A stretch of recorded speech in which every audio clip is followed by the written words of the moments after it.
Face the স্পোর্টসে আপনাদের স্বাগত।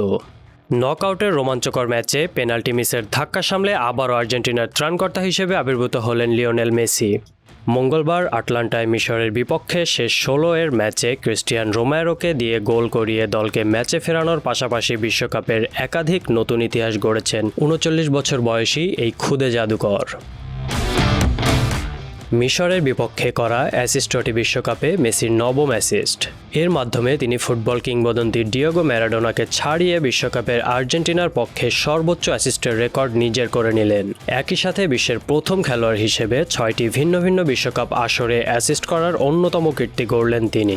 রেকর্ডের রাতটি মেসি এখানেই থামিয়ে রাখেননি।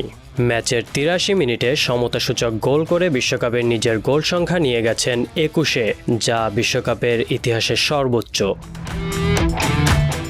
এই সঙ্গে ২০২২ বিশ্বকাপ থেকে শুরু করে নকআউটের টানা ৬ ম্যাচে গোল করার রেকর্ডও স্পর্শ করলেন তিনি।